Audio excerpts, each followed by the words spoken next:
The network will be ending The Late Show in May. The Colbert cancellation, was it really a financial decision or was it political? Then, Sing us a song, you're the Piano Man. The Piano Man, Confidential. Sometimes it's alien to me, this guy Billy Joel. The new doc that goes into Billy's $90 million divorce from Christy Brinkley, his battles with addiction, and nearly going broke. I should have been worth this, and I was worth this. Summer's hottest slasher flick. You can't hide. We are with the stars of I Know What You Did Last Summer. Is it even scarier than the first one? Then Chrissy Metz, after This Is Us, making music back in front of the cameras and having the time of her life. It's cheeky. There are some things going down. the house that Letterman built, getting demolished after 33 years as The Late Show with Stephen Colbert comes to a surprising end. Hi, folks. Welcome to Extra. I'm Billy Bush. Let's get right into our top story.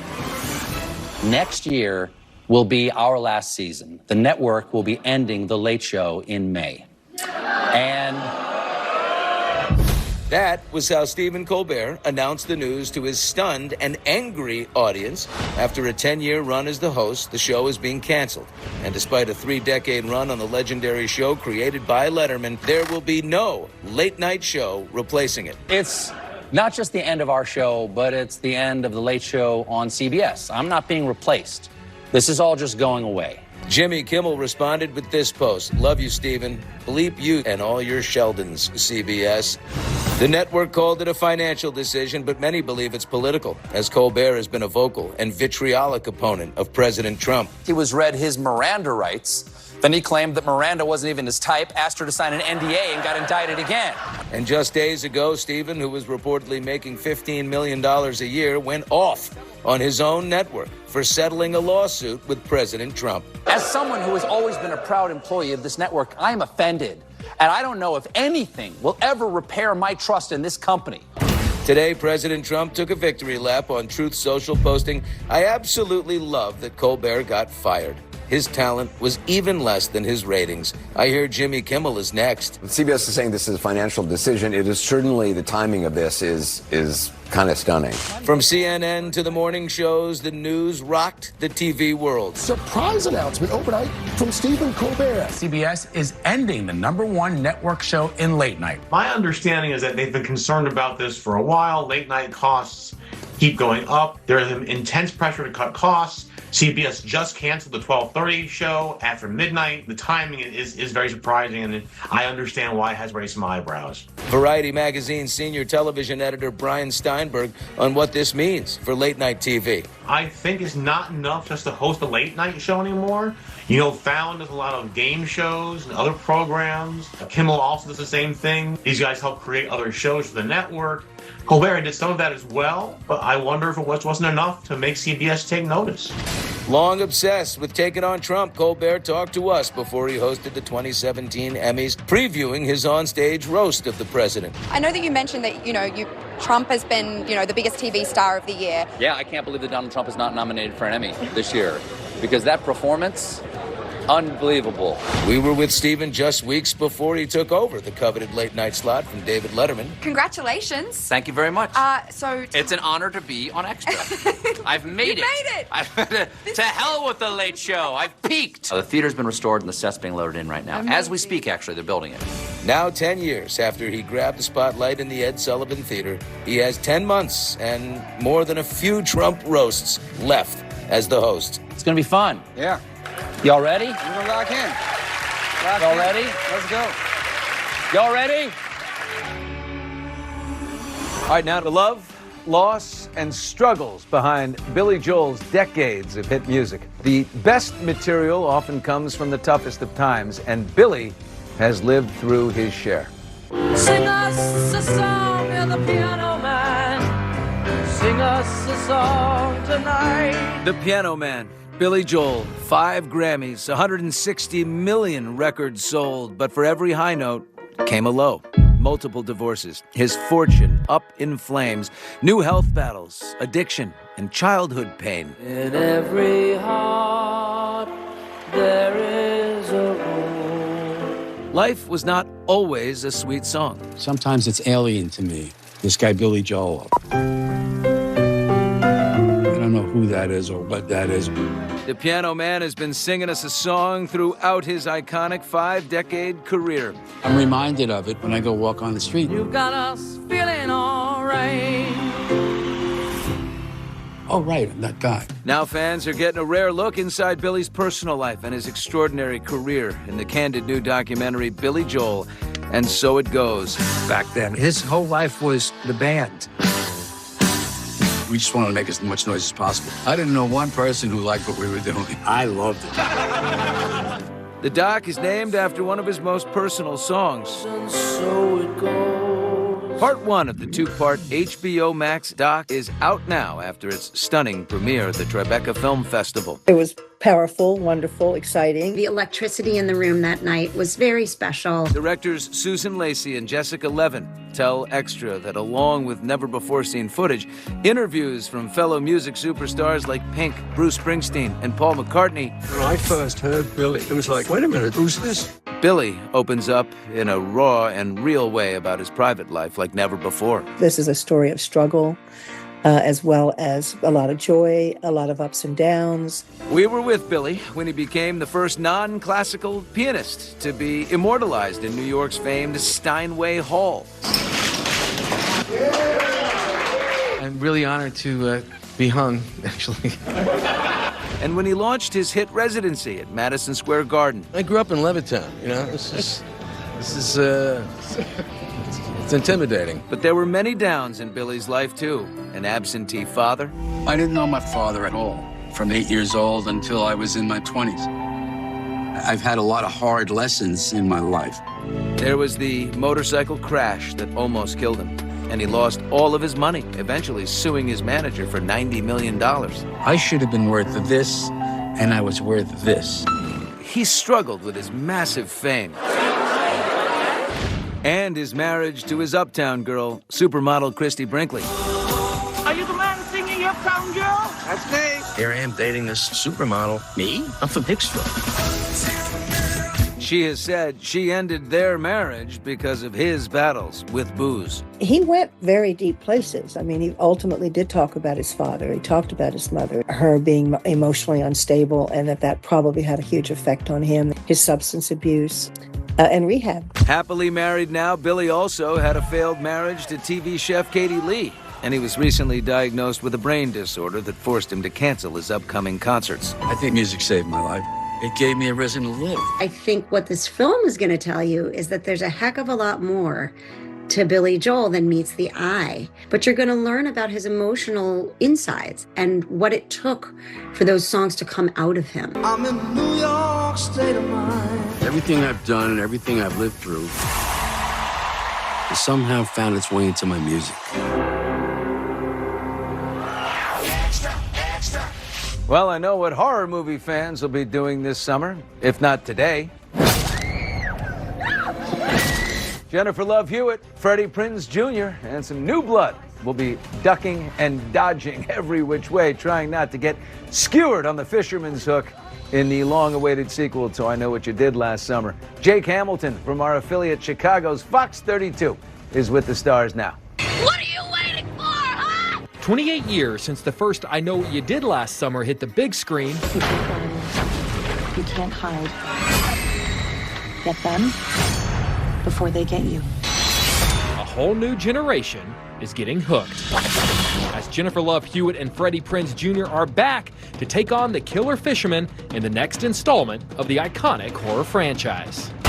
When Freddie and I saw each other the other day, it was kind of like, I was like, I think this is like what a high school reunion feels like, where you look and you're like, oh my God, that dude in high school. It was this very surreal experience. It isn't something I like talking about.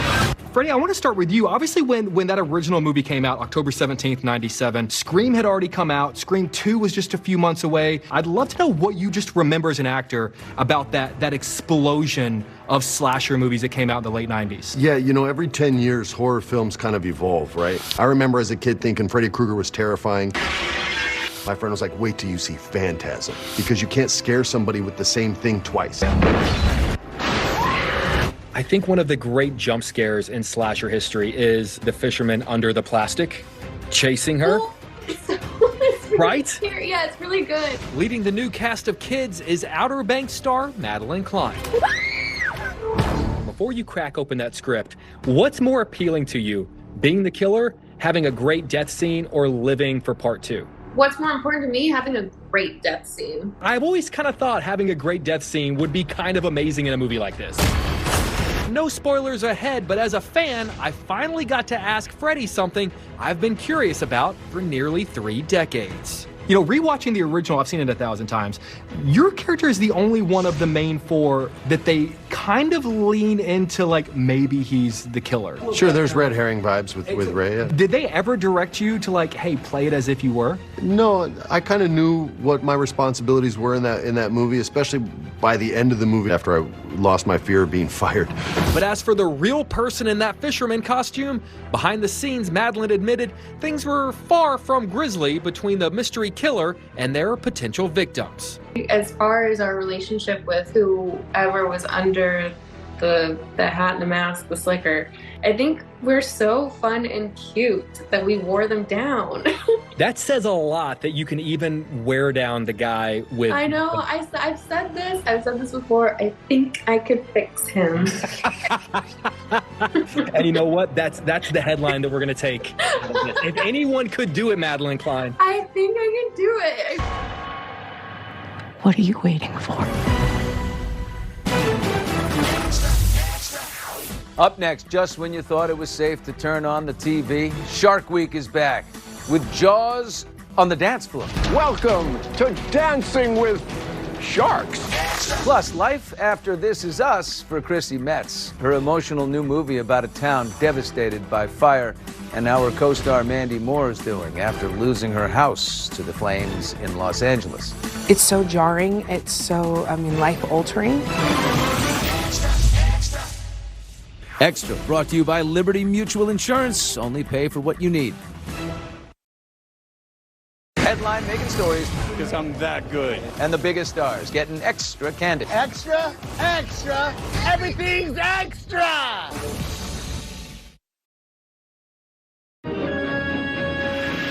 So this summer marks the 50th anniversary of Jaws, but it's also about that time when those toothy demons of the deep start circling on the Discovery Channel. But this year, Shark Week is diving into uncharted waters. We are surrounded by sharks. Let's dance. Welcome to Dancing with Sharks. Well, they brought in former Dancing with the Stars host Tom Bergeron to MC this undersea madness. Contestants need rhythm, shark handling abilities, and excellent survival skills because, sharks. For the world's most dangerous dance competition, elite shark wranglers will combine high-risk movements with sharks, with the grace of artistry, of dance, and the judges will be keeping score. I am going to be judging them on whether they come away with all their fingers and toes. So if you're into the Jaws jive, a hammerhead hustle, a great white waltz, or perhaps a predator paso doble, a run de ja... No, I'm kidding. Dancing with the Sharks premieres this Sunday on Discovery. Well, Chrissy Metz is jumping into dark waters, facing a different kind of predator. The This Is Us alum is set to star alongside Liev Schreiber in a new Apple TV crime drama about a small town under attack by a serial killer. But first, she stars in the true story of a wildfire that wiped an entire town off the map. She's with Terry. The fire surrounded us almost immediately. The terrifying true story ripped from the headlines. As these fires are hopscotching across both northern and southern California. And as officials continue to search for the missing, we are continuing to hear horrible tales from those who escaped the flames. The 2018 Paradise fires destroyed an entire town, but also managed to bring out the best in people, like nurse Nicole Jolly, who put her life at risk to save evacuees. This fire is beyond your control. You can't solve it, and you can't save everybody. But I tried. Chrissy stars as Nicole in Faith in Flames, the new movie airing tomorrow on Lifetime. So I hear that you had reservations about taking this on at first. Yes. I love a true story, and I love a heroic true story. However, there was fire involved, and I was like, I don't know if I'm the girl for the job. But I was like, maybe I can't do it, like physically, mentally, emotionally. It's a lot, and it's real fire. Come on. Did you meet with Nicole? Yeah, we talked for a couple hours. I mean, I asked her so many questions. I just don't understand how her brain worked. I was like, I don't think I could do it. You know, like I get overwhelmed if, you know, I wake up late and I'm like, oh. And what did she say? What was her answer to She said, you know, I just sort of took one step in front of the other, and then you just help every single person that you can. Chrissy's This Is Us castmate was affected by January's devastating LA fires. Mandy Moore lost her house in the Eaton fires, didn't she? Yes. How have you been in touch with her? How is she doing? No, she's doing well. I mean, thank goodness. A lot of the structure was able to be salvaged, which is great, but it's so jarring. It's so, I mean, life-altering, you know, and she has children and pets. It's just frightening because there's nothing you can do but hopefully, you know, get out of there. So, yeah, but I think she's doing well. And looking right down here, there you go. This Is Us wrapped in 2022, which just seems crazy. I can't believe it's been 3 years already. It seems like yesterday. You guys really were like one big family. Yeah. So who are you still in touch with? What's the group text? Everybody. I mean, we all are texting each other. You know, I always text when any projects come out, or, you know, Sterling with his nominations for Paradise. I just interviewed Sterling last week. Oh. Yeah. He's the best. Yeah. Yeah, I really feel like he's a big brother for me.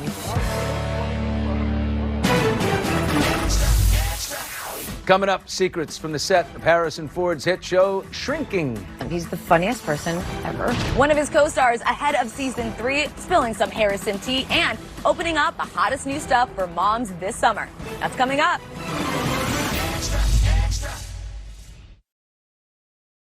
Next Extra, The Secret Women of JFK, the bombshell new book going into his alleged wild romance with a flight attendant. Next Extra.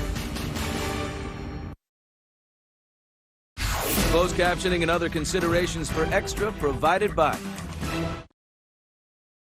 That's for the job you want. Wow, you better slow that down. This is why I hate to come out of my office. So Harrison just got nominated for his first Emmy ever at 83, making him the second oldest actor ever to be nominated for Outstanding Supporting Actor in a Comedy Series. So well deserved. And so is season 3 of his hit show Shrinking. And we just got some dish from one of his co-stars.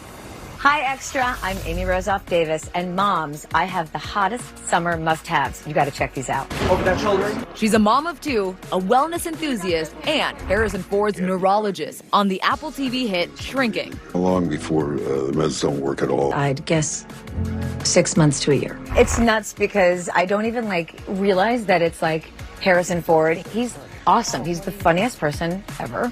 We bonded day 1. Let's not jump to the worst case. There could be other factors. Tune into season 3. We'll keep a lookout for a doctor. Off screen, Amy's helping moms elevate their busy lives with must-haves the entire family will love. It's really easy, especially as a parent with very active kids and lives, to just be overwhelmed. So it's how can you set yourself up with little hacks?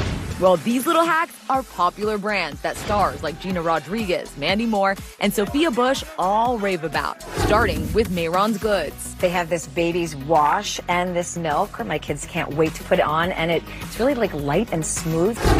Next up, All Better Co. This brand offers modernized first aid with clean, non-toxic ingredients that actually work. Then there's Kony, a mom-founded brand from Korea. Kony is mainly known for their innovative, award-winning baby carrier. It's just so comfortable. It's literally, it goes over your shoulder like that. Finally, how great are these Eddie Bauer backpack chairs and travel blankets? And these hands-free backpacks are coolers, so you have your hands free to tackle whatever pops up.